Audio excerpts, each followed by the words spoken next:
À jour pour le troisième lien entre Québec et Lévis. La conférence de presse va commencer par une intervention de la ministre, suivie d'une paire de questions. Merci beaucoup. Oui, merci beaucoup Geneviève. Donc, bonjour tout le monde. Petite mise au point, effectivement, sur notre projet de troisième lien entre la Rive-Sud et la Rive-Nord de Québec. Vous savez, la dernière fois qu'on s'est parlé à ce sujet-là, c'était le 11 octobre dernier, quand j'ai annoncé le début d'un appel d'intérêt international. Donc, on sortait le projet de troisième lien du gouvernement du Québec et on allait tester l'intérêt du marché pour notre projet de troisième lien entre Québec et Lévis. Et je vous disais, ça va durer environ 30 jours et je vous reviendrai par la suite pour vous faire un compte-rendu.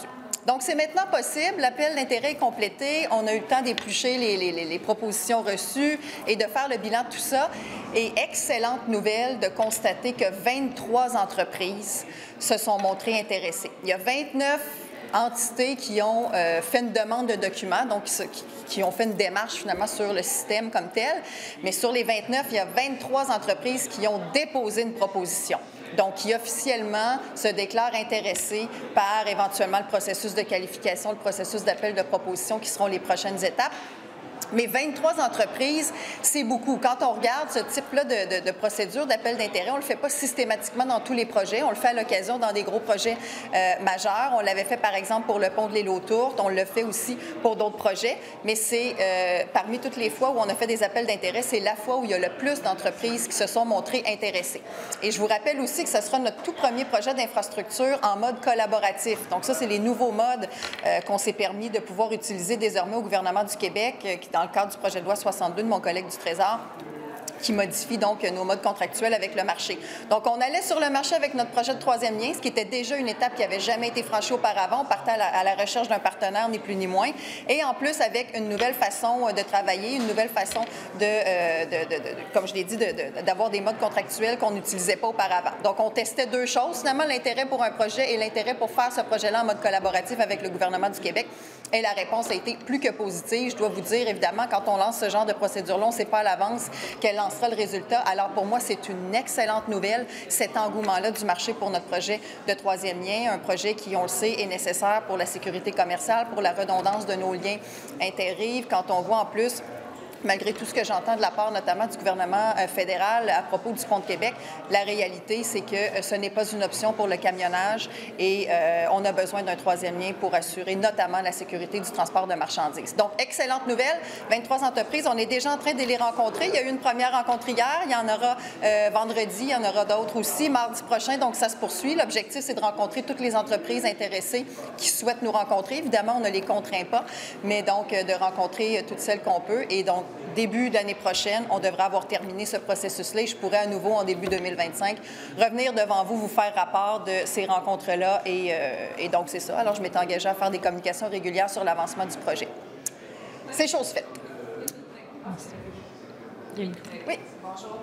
Je voudrais savoir pour la suite, là, juste nous préciser, ces entreprises-là, est-ce qu'éventuellement, elles seront appelées à soumissionner sur le projet, la construction elle-même, ou avec ces entreprises-là, ce qu'on fait actuellement, c'est l'élaboration d'un concept préliminaire pour le troisième lien? En fait, c'est vraiment un appel d'intérêt. C'est comme d'aller... J'ai un terme anglophone qui me vient à l'esprit, mais qu'évidemment, je n'utiliserai pas, mais d'aller... pas séduire, mais d'aller titiller un peu le marché, dire voici nous, puis vous avez vu peut-être le document, là, c'est un document de entre 10 et 15 pages, entre 10 et 20 pages de mémoire. Alors, on décrit, là, on veut un projet qui va permettre de relier les deux rives dans ce coin-là. Vous savez, c'est entre les ponts actuels et l'ouest de l'île d'Orléans. Alors, bref, c'est juste d'aller avoir un premier pouls du marché, d'avoir un premier pouls du marché sur quelle est l'ampleur ou quel est le nombre d'entreprises qui pourraient se montrer intéressées à travailler avec nous. Tu sais, quand tu fais un appel d'intérêt et qu'il n'y a personne qui répond, tu te dis, ouais, il y a peut-être un problème avec mon projet. Et quand tu as 23 entreprises, c'est une excellente nouvelle. Là-dessus, on a 65 qui sont des firmes de génie, environ 30 des entrepreneurs et un 4-5 qui sont des firmes de gestion de projet. Donc, en plus, et au fur et à mesure qu'on les rencontre, on leur demande si elles sont à l'aise qu'on dévoile le nom des entreprises. Actuellement, il y a seulement 2 noms qu'on peut dévoiler, Ingérop et Construction de Mathieu Bard. Ce sont 2 des 23, mais à mesure qu'on les rencontre, on leur demande. Donc, en plus, quand leur nom est rendu public, ça peut aussi les mettre, si on veut, sur ça fait connaître leur intérêt et éventuellement, les firmes qui pourraient vouloir franchir les prochaines étapes, qualification, appel de proposition, vont devoir se constituer en consortium. Donc, par exemple, une firme d'ingénierie qui rend public son intérêt pour le projet et il y a une firme de gestion de projet aussi. Donc, ça envoie aussi un signal aux autres personnes du marché en disant, voici, un tel s'est montré, un tel a levé la main aussi, OK, peut-être je pourrais travailler avec lui. Alors, donc, c'est un exercice très fructueux qui est en train de se produire. Qu'est-ce qu'ils vont faire concrètement dans les prochaines semaines, mois avec le gouvernement? Est-ce qu'ils vont proposer un projet au bout du compte, un tracé, un corridor? C'est quoi qu'est-ce que ça va donner? Bien, c'est ce que je vous dis, c'est qu'on est capable de savoir qu'actuellement, on a au moins 23 entreprises qui ont pris connaissance de ce qu'on recherche comme projet qu'on veut construire et qui se montrent intéressées. On les rencontre, on valide d'abord leur intérêt, on valide que c'est une compagnie qui a de l'allure, qui est capable, qui a effectivement fait des projets, puis qui est réputée compétente pour faire ce genre de projet-là. Et au terme de ça, l'année prochaine, on va lancer l'appel de qualification. Ça va être un processus beaucoup plus étoffé où là, les entreprises vont devoir faire la preuve qu'elles sont qualifiées pour le faire, c'est-à-dire robustesse financière, capacité en termes d'expertise, en termes de ressources, capacité, puis avoir un bureau au Québec aussi. Ça, c'est un des critères. On doit avoir des équipes basées au Québec, capacité à se constituer avec d'autres partenaires pour pouvoir réaliser le projet dans son ensemble, parce qu'une firme peut avoir une expertise particulière, mais pas nécessairement pour l'ensemble de la conception et de la réalisation du projet. Alors, ce serait la prochaine étape, la qualification. Est-ce qu'il y a des firmes internationales, dans celles qu'on avait dévoilées, là, les 13 qui étaient visibles sur SEAE, on voyait qu'il y avait pignon sur rue à Montréal, mais qui étaient des firmes internationales. Est-ce que vous avez des entreprises qui n'ont pas d'adresse au Québec, qui sont vraiment internationales? Bien, comme je vous disais, dans les critères, il faudrait que je revoie le libellé, là, mais on doit avoir une antenne ou un bureau ou un pied-à-terre à Québec. Alors, normalement, s'il y en a qui l'ont fait quand même, théoriquement, ne serait pas admissible. On va voir au fil des rencontres qu'on fait. Mais comme ça fait partie des critères de base, on peut penser. Mais c'est sûr qu'il y a des entreprises qui sont plus purement québécoises, dans le sens que, tu sais, puis là, on pense à certains exemples de l'article, mais je ne suis pas en mesure de donner d'autres noms pour l'instant, mais il y a des entreprises vraiment purement québécoises. Il y en a d'autres qui, effectivement, sont internationales, mais qui ont des bureaux ici. EBC, Pomerleau ne faisait pas partie du lot. Est-ce que c'est parce qu'ils n'avaient pas rendu public l'intention? C'est quand même 2 gros constructeurs du Québec qui sont impliqués dans la majorité des projets, là, qui soient absents de cet appel d'intérêt-là. Qu'est-ce que ça envoie comme message?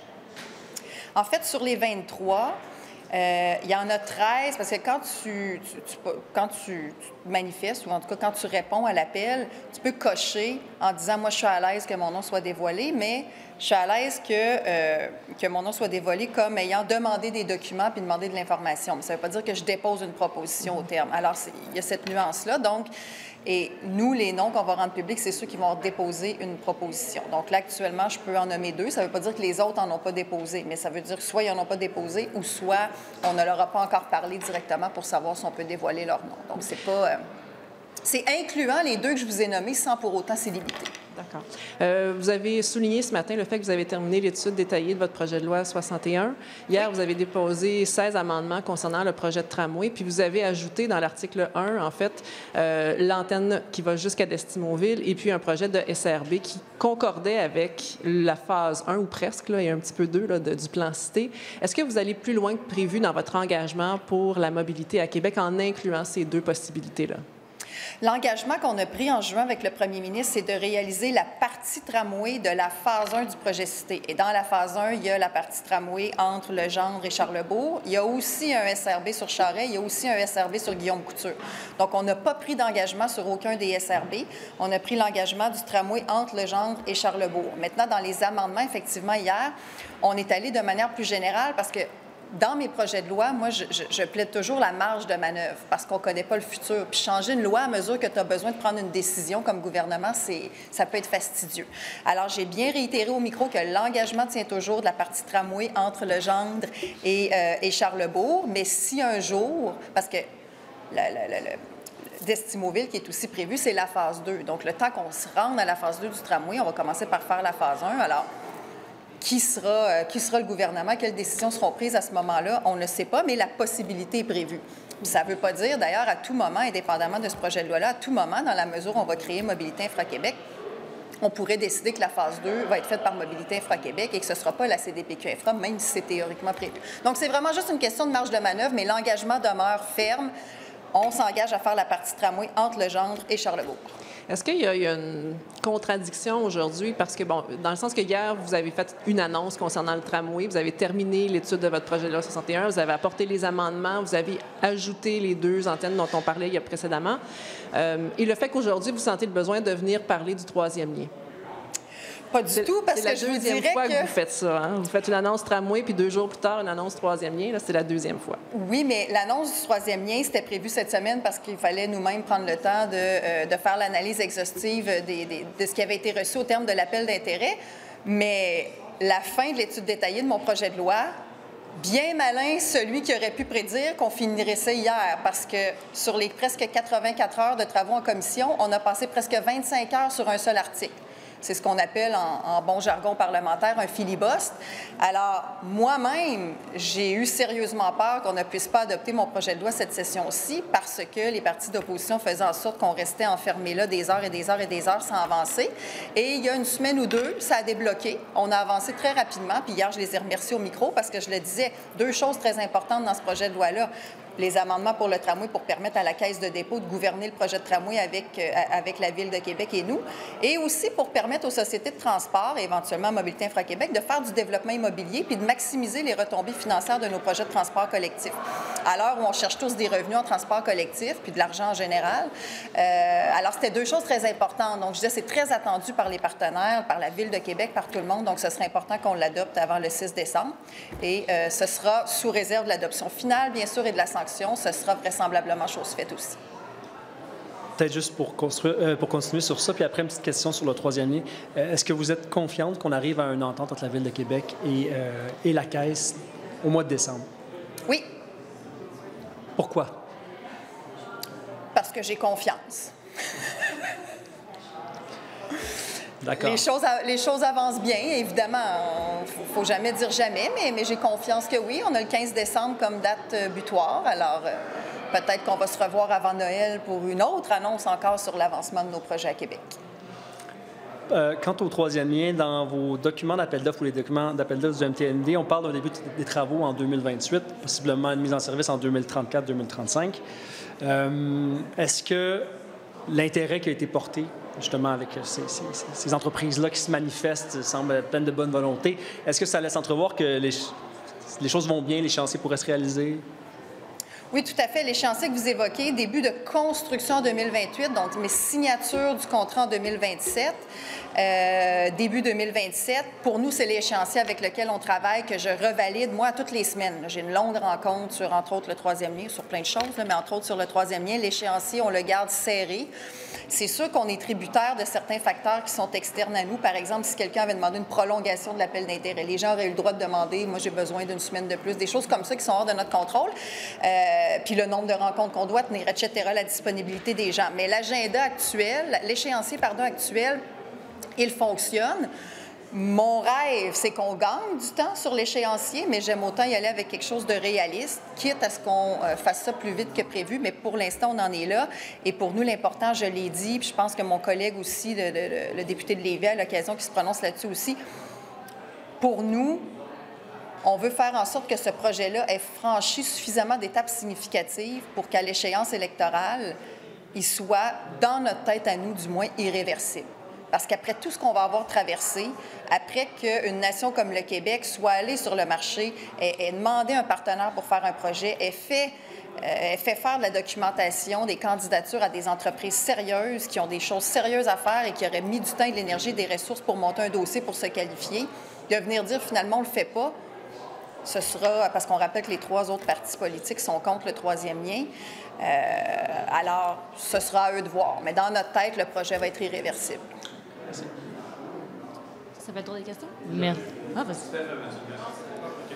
J'aimerais ça concrètement que vous me disiez, ces 23 entreprises-là, qu'est-ce qu'elles ont dû faire? Est-ce qu'ils ont déposé un chèque, ils ont rempli un formulaire? Concrètement, c'était quoi la demande pour que vous disiez qu'il y en a 23 aujourd'hui?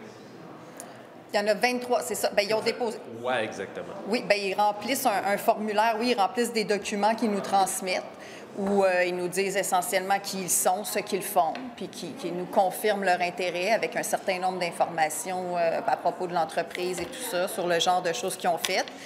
Et donc, nous, on reçoit ces propositions-là, puis ensuite de ça, on les contacte. C'est ça qu'on a fait jusqu'à vendredi dernier. On a contacté les 23 pour prendre des rendez-vous.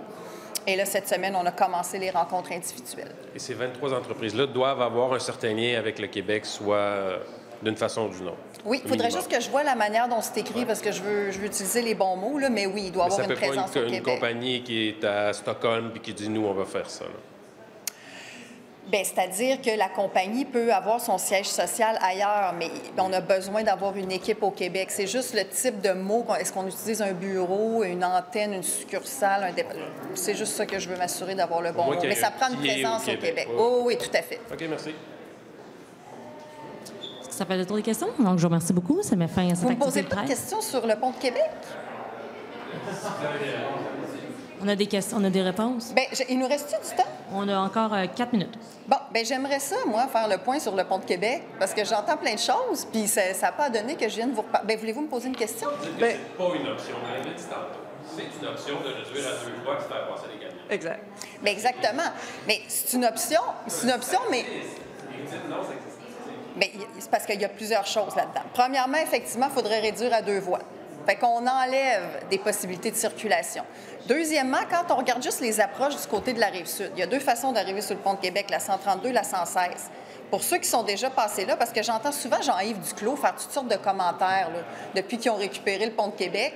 Il semble avoir une nouvelle expertise en génie civil qui fait en sorte que lui considère que le pont peut accueillir les camions. Bon. Alors, je ne sais pas s'il a tenté de rentrer sur le pont de Québec par la 116 ou la 132, mais tu sais, c'est déjà un peu corsé, ce coin-là, même en voiture. Là, actuellement, il y a déjà des autobus qui passent là. Et dans la réalité, il y a des enjeux aussi de capacité pour le pont. Puis même si on faisait les travaux pour abaisser le tablier puis faire tout ce qu'on dit qu'il faudrait faire pour qu'on puisse mettre des camions, il faudrait fermer le pont pendant 1 an. Imaginez-vous fermer le pont de Québec pendant 1 an. On l'a fermé quelques fins de semaine, puis c'est le bordel sur la Rive-Sud, en tout cas, entre autres, là, pour passer sur le pont Pierre-Laporte, la fin de semaine. Puis on le ferme 2 jours, 2-3 jours. Imaginez fermer le pont de Québec 1 an. Ça n'a aucune forme de bon sens. Le jour où un politicien, puis je serais bien curieuse de savoir s'il confirmerait tout ça en sachant qu'il faut fermer le pont 1 an, le jour où on annonce qu'on ferme le pont de Québec 1 an sans avoir construit un 3e lien, c'est même pas fonctionnel. Là. Je veux dire, on n'est même pas fonctionnel. Peut-être que ça coûte moins cher de faire ça que de construire sur les 2 rives de Québec. Et l'autre chose, puis c'est pour ça que ça m'étonne de plus en plus de l'entendre commenter, M. Duclos, c'est que son propre gouvernement nous a envoyé une lettre en septembre en disant, nous, on a repris possession du pont. Et là, cet été, on a fait nos analyses, parce que le pont, c'est la propriété du fédéral. On le rappelle, nous, on gère le tablier, donc la dalle d'asphalte sur laquelle on circule, mais c'est la propriété du fédéral. Et son propre gouvernement nous envoie du même souffle une lettre en disant on a fait nos analyses et il y a des enjeux de capacité structurale et avec les travaux qu'il faut faire, non seulement on ne peut pas envisager de camions, mais peut-être même qu'on ne pourrait pas envisager d'autobus parce que avec les projets de tablier qui sont en cours, qui pourraient être des tabliers plus lourds que ce qu'on avait avant, etc. Donc, eux, ils ont fait toute l'analyse, la structure, et ils nous disent qu'il ne faut pas en mettre plus sur le pont. Peut-être même qu'il faut en mettre moins. Alors, toutes ces choses-là mises ensemble me font me demander à quel point il est au courant du détail de l'information entourant le pont de Québec pour aller dire on a juste à faire passer les camions. C'est juste la CAQ de décider de faire passer des camions. C'est pas comme ça que ça fonctionne. Il y a des ingénieurs sérieux d'un ministère de son propre gouvernement qui nous a envoyé une lettre de 5 pages dans laquelle on voit très bien l'ampleur des enjeux sur le pont de Québec. Donc, je l'invite peut-être d'abord à lire cette lettre-là, d'une part, et d'autre part, peut-être à reconsidérer. Là, on comprend qu'il est opposé au 3e lien, mais il faut quand même être lucide et réaliste aussi sur le transport entre les 2 rives. Est-ce que cette lettre-là, vous pouvez nous en donner copie? Parce que c'est la première fois qu'on entend parler de cette lettre-là provenant du gouvernement fédéral. En fait, c'est le contraire. Bien, manifestement, c'est pas lui qui va vous en informer parce que je me demande si c'est qui nous l'ont envoyé. Mais est-ce que vous pouvez nous la transmettre? Il faudrait juste voir avec les questions d'accès, vu que c'est pas une lettre qui vient de nous, elle vient du fédéral. Puis là, ben, tu sais, je veux pas outrepasser les questions d'accès à l'information. Donc, c'est pas à un tiers qu'elle a été adressée. Oui, mais c'est parce que, tu sais, toute la question parce que, comme je vous dis, il y a beaucoup d'informations là-dedans. C'est une lettre de 5 pages. Fait que, tu sais, moi, j'ai pas d'objection. C'est juste que c'est les questions d'accès à l'information. Non, mais c'est parce qu'il y a une loi d'accès à l'information. Fait que je veux juste m'assurer de ne pas créer de problème. Mais, puis peut-être qu'on devrait lui en envoyer une copie aussi à M. Duclos. Ce serait bon qu'il la lise, je pense. Mais je reviens à ce que je disais tantôt. Est-ce que c'est pas moins cher de fermer le pont pendant 1 an plutôt que de construire un 3e lien? Si c'est une mesure qui est temporaire pour une situation exceptionnelle, est-ce qu'on ne devrait pas aller vers cette solution-là qui coûte moins cher qu'un 3e lien éventuellement? Oui, mais fermer le pont pendant 1 an, imaginons les coûts de congestion, de marchandises qui ne pourront pas circuler, de gens qui ne pourront pas circuler. Ça n'a aucun sens, là. Hey, je fais juste m'imaginer. Tu sais, moi, j'habite sur la Rive-Nord, mais je vais souvent sur la Rive-Sud. On fait juste annoncer aux citoyens qu'on ferme le pont de Québec pendant 1 an. La réaction des gens, à juste titre, ce serait fou, là. Ce serait un tollé, là, puis avec raison. C'est pour ça que des fois, quand je l'entends dire ça, je dis, est-ce qu'il peut pousser plus loin le raisonnement puis se demander ce que ça implique dans la vraie vie de faire ça, là? Fermer le pont de Québec 1 an, personne de sensé pense que c'est une bonne idée. Mais Mme Guilbeault, sans abaisser le tablier, là, il est possible de le remplacer à la hauteur où il est là et de permettre, en cas d'urgence, de réduire à 2 voies et de permettre la circulation, mettons, les 30 minutes, une demi-journée où il y a un problème avec le pont à côté. Bien, sans l'abaisser, sans être obligé de le fermer pendant 1 an. Là. Non, mais pour abaisser le tablier, il faut le fermer pendant 1 an. Mais ça, je l'ai toujours dit. Si, par exemple, il y a une tempête ou, je ne sais pas, il arrive quelque chose sur le pont Pierre-Laporte, il faut le fermer là, au complet, pour un certain nombre d'heures, il y a moyen de s'arranger exceptionnellement pour faire passer des camions, mais ce serait une mesure temporaire parce qu'à cause du dégagement aussi, il faut le baisser le tablier parce qu'on ne peut pas augmenter la hauteur de la structure d'acier, manifestement. Donc, il faut baisser le tablier. Alors oui, ponctuellement, pour une situation d'urgence temporaire, mais on ne peut pas dire on n'a pas besoin de 3e lien parce que le 1er lien, le pont de Québec, peut accueillir les camions. Il suffit juste de décider qu'on va mettre des camions dessus. C'est très, très, très simpliste et irréaliste comme discours. Merci beaucoup. Ceci met fin à notre activité de presse. Bonne fin de journée. Merci.